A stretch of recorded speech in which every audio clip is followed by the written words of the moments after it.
Okay, happy Monday. Welcome back.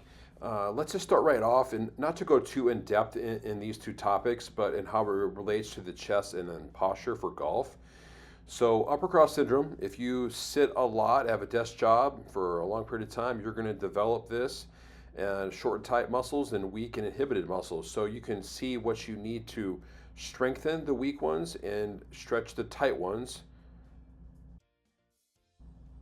And the same goes true for lower cross syndrome when you sit a lot, and you'll really figure this out more when you dive deeper into this course with the core stuff. But yeah, you get weak abdominals, you get weak glutes, tight hip flexors, and then tight back muscles all in your back, and you'll know who you are when you feel lower cross syndrome. And we can address that at another time. Ask me some more questions, but let's dive into C posture and S posture for golf. C posture occurs when a player slumps their back like the pitcher in the middle and rounds their shoulders. This places an unnecessary stress on the upper back, neck, and shoulders. If the spine isn't able to rotate, a multitude of swing mechanical breakdowns can occur, such as loss of posture. Many causes of C posture exist, but most often they are associated with the muscle imbalances and joint restrictions that have accumulated over time due to poor sitting. Then, of course, S posture, the picture on the right-hand side, is among the most common sources of low back pain in the golf swing. S posture is when a player has too much arch in their low back. Too much arch places stress on the joints and muscles of the low back, while inhibiting the abdominal muscles on the front of the trunk. The S posture promotes a loss of posture, which means with the swing path of the club. In addition, it limits the spine's ability to rotate and decreases power by inhibiting your abs and hip muscles. Okay, let's get started and look at some of the mobilizations that we can do to fix these postures. And let's get a recap of the super band with your pec minor and chest. So if I have it in my left hand, I can step through with my left leg, and I can keep this angle and keep my palm up in external rotation to get this pec minor with this stretch and going through this little distraction. I can take my hand on my rib cage and just kind of rotate around. So you come out of it and then back into it. And just maybe 2 minutes. 2 minutes, deep breath in. You get a chest expansion. You can feel all of this kind of really working through here. Pec minor, subclavius also too can be an issue with this whole issue. If you sleep on this shoulder and you round in, if you have C posture, you work all day, and if your golf setup is in C posture, right, you probably need to expand your chest and open up, create external rotation. So here's the other ones that I'll show you. Okay, here's another one for your chest.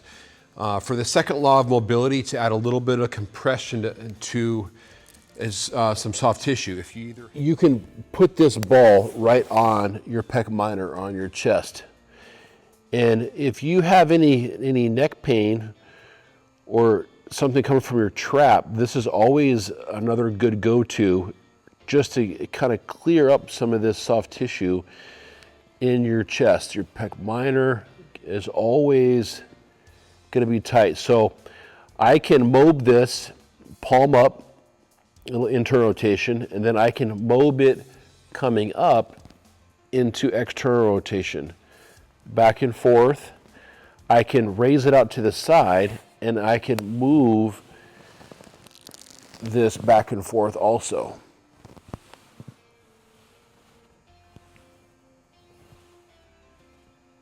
And then possibly mob this 10 times.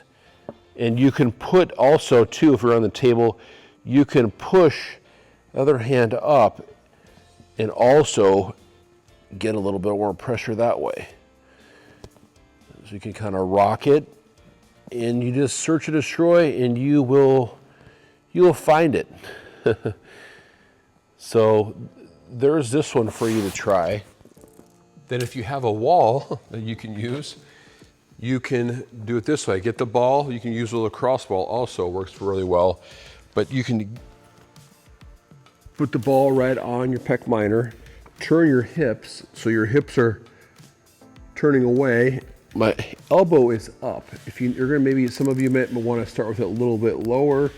You can have the elbow up, and then again, you can go back and forth, and you will feel this also in your chest. Lacrosse ball, you can get into that subclavius, and that can always play a role with this sternal angle with your collarbone. And that could be a tender spot in golfers. I know some of my pros over the years, they've got worked on that subclavius, which can help a lot of the neck and shoulder issues going on.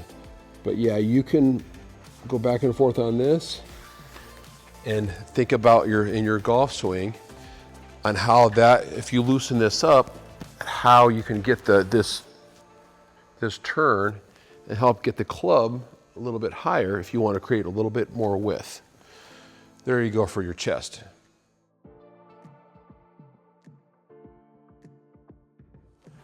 Okay, here's another fix for you too. If you have, sitting at your desk all day, you have C posture set up in your golf swing. Another way to just loosen up your chest, right? From all the other ones we did the band, we did the ball in the chest, these other ones, lay on the floor, maybe you're watching TV, doing whatever, go to the gym, and just go ahead and get set up on your side. And if you can stack your two knees together is a great way to start this one. Other hand straight, you can get a pillow at home, get something to relax your head on, and then just take this top hand, bend your elbow a little bit, keep the hips right where they're at, and then just rotate over. And so you can kind of turn, keep that hip like you have a stake in the ground, and just take that hand and then rotate that over, and you'll go as far as you can and see if you can touch your other shoulder blade almost on the ground, and then not feel too much in your lumbar spine. You really want to keep this stable here. One way that you can do that is by actually pinning this other leg down.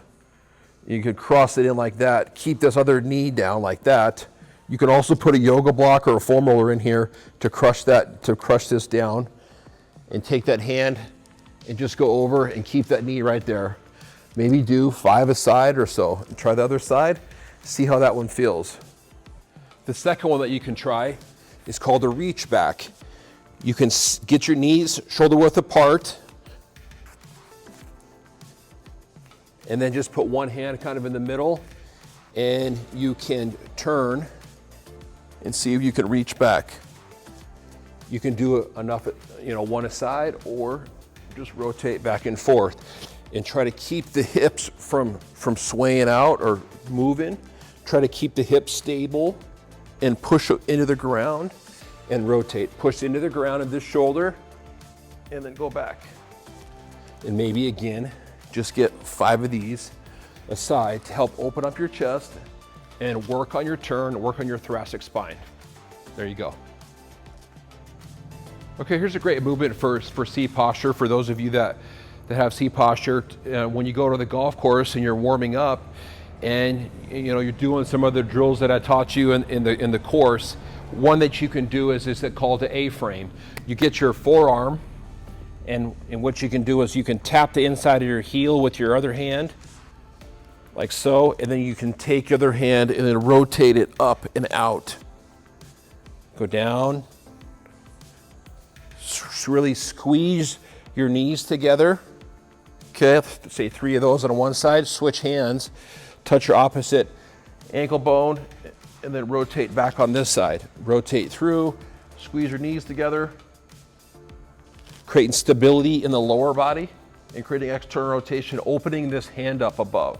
And then you can see if you can open up and look at your hand. Give that one a try.